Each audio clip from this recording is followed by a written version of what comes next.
앵커리의 똑TV 시청자 여러분 안녕하십니까? 앵커리 이현경입니다. 너무 반가운 소식이죠. 사실은 좀 피곤해서요. 우울한 아침을 맞고 있었는데 임영웅 씨의 싱글 앨범이 발매된다는 소식에 기분이 화창해졌습니다. 오늘 그 소식부터 전해드리겠습니다.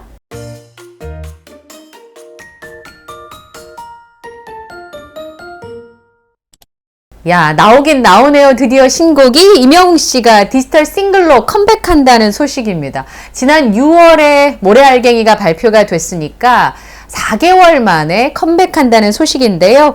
26일 오전 임영웅 씨의 공식 SNS 채널을 통해서 새 디지털 싱글 티저가 공개가 됐습니다.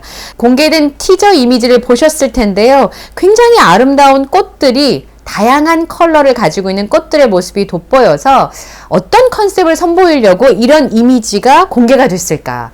이러다 보니까 예전 기억이 떠오르더라고요. 폴라로이드 얘기할 때 그 뮤직비디오에 사용됐던 낱장 있잖아요. 그거 보고도 엄청나게 추측성으로 이야기를 많이 했었는데, 야, 임영웅 씨가 이번에는 꽃의 이미지를 공개했는데 이게 어떤 느낌을 주는 곡일까? 분명히 미운 우리 새끼에서는 몸을 많이 쓰는 곡이라고 했고 꿈틀꿈틀 하면서 이 춤추는 모습들도 공개가 됐는데 그럼 굉장히 빠른 곡일 거라고 생각했는데 지금 나온 이미지를 봤을 때는 싱그럽고 꽃향기가 만발한 이미지잖아요.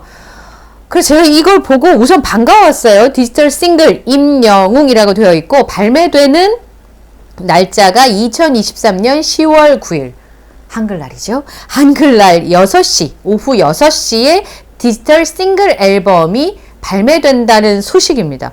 그러면 10월 9일이구나 라고 떠올리고 한글날이네 라고 생각했고요.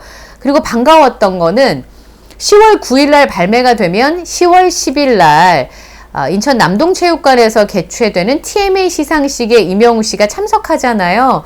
그러면 새로운 싱글 앨범의 라이브 무대를 볼 수 있는 건가? 라고 하는 기대가 생겼습니다. 요거는 이제 생중계가 전 세계로 되니까 만약에 임영웅 씨가 TMA 시상식 무대에서 라이브 무대를 한다면 신곡의 라이브 하는 모습을 우리가 볼 수 있지 않을까 싶습니다. 꽃향기가 전해지는 듯한 아주 낭만적인 티저 이미지에다가 임영웅 씨가 이번에는 어떤 곡을 선보일까? 또 이번에도 자작곡일까? 빠른 곡이라고 했는데 그럼 어떤 비트를 가지고 있는 어떤 장르의 음악일까? 더 궁금증이 커졌습니다. 근데 제가 이거 보면서 문득 떠올랐던 무대는 작년에 MMA 시상식에 임영웅 씨가 나왔었잖아요. 런던보이 라이브 공연을 하고요. 폴라로이드를 이제 사전 녹화 영상을 나갈 때 꽃이 있는 그 영상 기억나시죠? 폴라로이드 이제 곡을 선보이면서 임영웅 씨가 청청 패션을 입고 나왔었고 핑크색 니트 입은 모습도 나왔었던 나의 음악, 나의 소리 이런 임영웅 씨 내레이션이 아직도 저는 기억이 나거든요. 근데 그때 이미지와 굉장히 유사하다는 생각을 했어요. 그런데 그거는 이제 이미지만 꽃밭에서 또 다른 꽃인 임영웅 씨가 등장하는 모습이지 같은 이미지는 아닐 텐데 어쨌든 이게 굉장히 궁금했습니다. 임영웅 씨가 10월 9일에 새 싱글 앨범 디지털 음원이 발표가 되고 나면 그 다음에는 이제 무대를 갖게 될 텐데요. 그러면 서울 콘서트에서 이 신곡의 라이브 무대를 볼 수 있게 될 것 같습니다. 작년에 11월 달에는 두 곡을 발표했었잖아요. 아까 말씀드렸던 런던보이와 폴라로이드 두 곡이 발표가 됐었는데 이번에는 한 곡이 아니라 두 곡일 수도 있지 않을까? 꼭 한 곡이라고 써 있는 건 아니니까 그런 생각도 좀 해봤습니다. 어떤 이미지로 공개가 될지 굉장히 궁금하고요. 기사 내용은 소속사에서 공식적인 입장을 발표한 걸 바탕으로 기사를 쓰잖아요. 여기 보면 이런 부분이 눈에 들어옵니다. 디지털 싱글로 팬들 곁에 돌아올 임영웅 씨는 앞으로 새 싱글과 관련된 다양한 콘텐츠를 순차 공개할 예정이다. 우선 10월 8일날 공식적인 일정으로는 미운 우리 새끼가 10월 8일날 방송이 되잖아요. 그럼 끝 말미에 뮤직비디오 같은 게 공개가 될 수도 있는 거죠. 이전에 모래알갱이가 마이 리틀 히어로의 뮤직비디오가 공개가 되고 실제로 음원이 공개가 됐던 것처럼 그러니까 다양한 콘텐츠라고 했으니까 뭐 쇼츠도 나올 수 있고요. 뮤직비디오도 나올 수 있고요. 뭐 촬영하는 현장의 메이킹 필름도 나올 수 있고요. 결론적으로 말씀드리면 임영웅 씨의 새 싱글과 관련된 다양한 컨텐츠가 준비되어 있으니까 10월 9일에 발표되는 음원뿐만 아니라 그 앞서서도 굉장히 여러 가지 컨텐츠가 공개가 된다는 걸 확인할 수가 있습니다. 근데 블루다이아님께서 갑자기 저한테 궁금증을 보내오셨어요. 저는 아침에 방송 준비하면서 보느라고 자세히 못 봤는데 디지털 싱글 앨범 티저 이미지 제일 윗단에 보면 446F, 206F, 7220, 446, 965라고 써 있습니다. 그래서 블루다이아님이 저한테 이 디지털 앨범 위에 앨범 자켓에 써 있는 이 숫자는 도대체 무엇을 의미하는 것일까요? 이렇게 물어보셨어요. 디지털 음원이면 넘버가 있을 거 아닙니까? 책도요, 사면 ISBN이라고 해서 그 부여되는 번호가 있거든요. 음원과 관련된 어떤 숫자가 아닐까 싶어서 제가 현직에 지금 가수로 활동하고 있는 분한테 물어봤어요. 요 위에 넘버링이 뭔 것 같냐 직접 물어봤더니 우선은 아티스트들이 자신이 이야기하고 싶은 걸 약간 암호화된 저런 상징적인 글자를 넣는 경우가 종종 있다고 합니다. 그런데 이런 거를 궁금해야 되잖아요, 넣었을 때. 그러려면 굉장히 많은 사람의 사랑을 받는 아티스트여야 사실 이런 것도 가능하다는 거죠. 임영웅 씨처럼 굉장히 독보적이고 유명한 아티스트의 경우에는 이런 걸 넣으면 팬들이 궁금해 하잖아요. 그것도 자세히 안 보면 그 글씨가 잘 보이지도 않아요. 그래서 음원에 부여하는 번호가 뭐뭐가 있냐고 했더니 UCI와 ISRC라고 하는 게 있대요. 이게 이제 음원에 부여하는 번호인데요. UCI는 제가 찾아보니까 그러면 컨텐츠 유통 인프라, 그러니까 이제 발매가 되면 판매가 되잖아요. 그럼 거기에 책처럼 번호가 부여가 되는데 음악 컨텐츠를 편리하고 효율적으로 활용하기 위해서 음원에 코드를 부여하는 거예요. 유일하고 영구한 코드를 부여하는데 국가 표준 식별 체계로 UCI라고 하는 번호를 부여를 합니다. 이 번호냐 그랬더니 이 번호는 아닌 것 같대요. 그 번호는 시작이 보통 8로 시작하는데 그건 아닌 것 같다고 하더라고요. 그래서 그것만 있냐 그랬더니 그것만 있는 게 아니라 다른 게 또 있어요. ISRC는 isrc.or.kr 사이트가 있더라고요. 이게 레코딩 코드예요. 국제 표준 녹음 코드라고 하는 ISRC라고 하는 넘버링이 있습니다. 그러면 ISRC일까? 근데 사실 그거는 그 전문가들이 업계에서 관리하려고 부여하는 번호이니까 ISRC일 가능성도 별로 없는 거예요. 근데 그 밴드 하시는 분인데 제가 물어봤어요. 이게 ISRC나 지금 얘기한 UCI 같은 거냐 그랬더니 그건 아닌 것 같대요. 그 번호가 통장 계좌번호처럼 앞에 뭐라 그럴까요? 상징하는 숫자가 있는데 그건 아닌 것 같습니다. 그래서 막 고민을 하다가 앵커리 똑TV에 자주 출연하시는 과학 커뮤니케이터인 이독실 씨한테 제가 도움을 요청했습니다. 그래서 이 446F, 206F, 7220, 446, 965는 뭔 거 같냐? 라고 질문을 했더니 그 헥사 코드인 것 같다. 전 학교 다닐 때 이거를 아스키 코드라고 배웠는데요. 컴퓨터가 이진법으로 되잖아요. 그러니까 컴퓨터가 이진법으로 진행이 되니까 0101 이렇게 해서 이제 어떤 그 상징이나 신호를 읽어드리는데 실제로 도스 환경에서 16진법으로 그러니까 컴퓨터가 어떤 글자를 예를 들어서 A, B, C, D라고 하는 글자를 읽어드리는 방법 중에서 16진법을 활용한 아스키 코드 혹은 헥사 코드라고 부르는 코드가 있다고 합니다. 그래서 아스키 코드를 보니까 아스키 코드 표가 있어요. 보시는 것처럼 16진법으로 이걸 보시면 쉬워요. 그러니까 A, B, C, D를 인식하는 방법이 나오는데 이 아스키 코드, 헥사 코드에 넣어보니까 16진법으로 넣어보니까 지금 이렇게 쭉 숫자가 써 있었잖아요. 이독실 씨가 이 F라고 하는 글을 보고 이거 아스키 코드인 것 같은데? 라고 해서 아스키 코드에 넣어보니까 do or die. do or die라고 나온다고 이독실 씨가 저한테 보내줬어요. 그래서 저는 뭘 하거나 죽거나 하잖아요. 그죠? 해내거나 죽거나 하거나 죽거나 라고 생각했는데 검색해보니까 영어사전에 죽을 각오로 하다, 쓰러질 때까지 하다 라는 뜻이었습니다. 어울리는 것 같아요. 임영웅 씨가 뭘 최선을 다해서 하잖아요. 완벽하게. 최선을 다해서 준비했다는 뜻이 아닐까?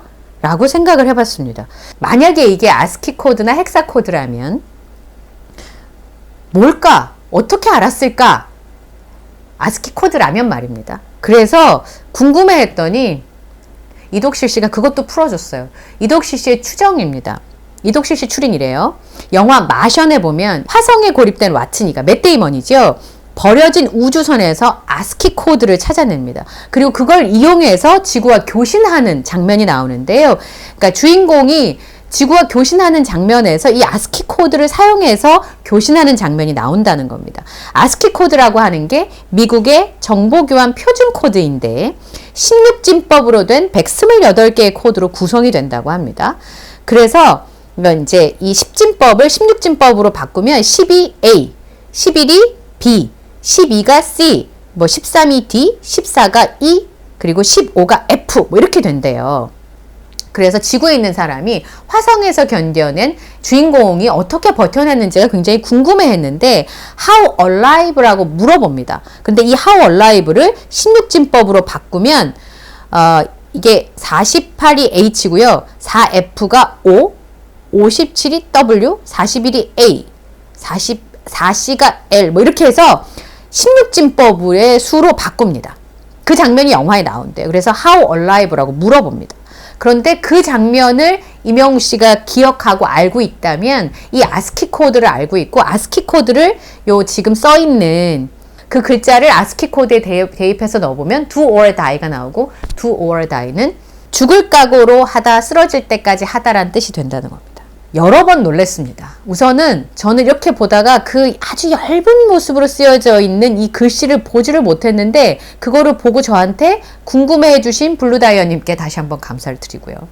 그래서 이거를 현직 가수인 제가 친한 분한테 여쭤봤더니 음원에 부여되는 넘버링은 아니다 확인을 했고요. 그리고 이독실 씨한테 이걸 보냈더니 아스키 코드인 거를 기억하고 그게 영화 마션의 그 대목에 나온다는 걸 얘기해 준 겁니다. 그 내용이 참 멋있습니다. Do or die. 전 이 말을 아마 사랑할 것 같은데요. 쓰러질 때까지 하다. 근데 만약에 맞다면 이거를 추정해내는 과정도 굉장히 특이하지만 임영웅 씨가 이런 코드를 넣었다는 거 그리고 팬들은 그걸 찾아내서 교감하고 싶어 한다는 거. 와 진짜 이것은 무엇인가 라는 생각이 드네요. 이 코드를 발견하고 풀어가면서 재밌었어요. 피디님하고 저는. 아 이런 뜻이 있구나. 팬들에게 또 다른 즐거움이잖아요. 이야깃거리를 선사하는 것이고 그래서 임영웅 씨가 정말 뭐라 그럴까요? 이런 놀라운 자리에 올라올 수 있지 않았나 싶은 생각이 듭니다. 그에 준하는 칼럼이 하나 실렸어요. 오랜만에 강일원 국장님께서 TF 초점 칼럼으로 임영웅 씨의 이 어마어마한 영향력의 비결은 독보적 퍼스널 브랜딩이라고 하는 칼럼을 썼습니다. 임영웅 씨를 향한 팬덤의 열기는 시간이 갈수록 더 뜨거워지는 분위기라는 거죠. 최근에 무려 9만 석에 이르는 임영웅 씨의 서울 공연 티켓이 1분 만에 전석 매진을 기록했는데 이런 공연계의 티켓 파워를 독점한 저력은 영웅시대라고 하는 팬덤인데 강일원 국장님께서 이렇게 설명했어요. 남녀노소를 망라할 만큼 임영웅 씨 팬덤은 폭이 넓다는 게 자랑이라는 겁니다. 또 소비력이 높은 중장년층이 탄탄하게 구축되어 있는 것도 팬덤의 안정감을 더해주는 또 하나의 장점이라는 거죠. 그러니까 팬덤이 굉장히 폭이 넓으면서도 탄탄하다라고 표현할 수 있겠습니다. 미스터 트롯을 통해서 급부상을 했지만 그게 이제 인기의 진원지이긴 했지만 임영웅 씨의 인기는 단순히 트로트 열풍으로 설명할 수 없다는 거죠. 코로나 시기를 겪으면서 위로가 필요했던 대중에게 위로를 선사하면서 지금의 임영웅 씨의 인기를 만들어낸 것입니다. 그것뿐만 아니라 발라드까지 서정적인 장르를 잘 소화하면서 가수로는 독보적인 퍼스널 브랜드를 완성했다는 점에 특별히 이견이 없다는 겁니다. 퍼스널 브랜드라는 건 더 베스트이기도 하지만 임영웅 씨가 사실 더 베스트이기도 하죠. 그러면서도 the only one이라는 겁니다. 다른 사람 못한다는 거. 그래서 더 베스트가 되려고 애쓰기보다는 the only one, 유일한 존재가 되기 위해서 노력하라고 후배들에게 조언을 하기도 하는데요. 임영웅 씨는 지금 더 베스트이기도 하면서 the only one이기도 합니다. 팬덤이 아이돌 팬덤에 비하면 이타율도 극히 적고요. 이렇게 폭넓은 팬덤이 임영웅 씨가 아니면 줄 수 없는 임영웅 씨 많이 줄 수 있는 감동이 있으니까 팬덤의 이탈률도 극히 적고, 그러다 보니까 팬덤은 늘어나면서 충성도도 아주 깊어지다 보니까 공연계에서 이런 어마어마한 파워를 발휘할 수 있게 됐다는 겁니다.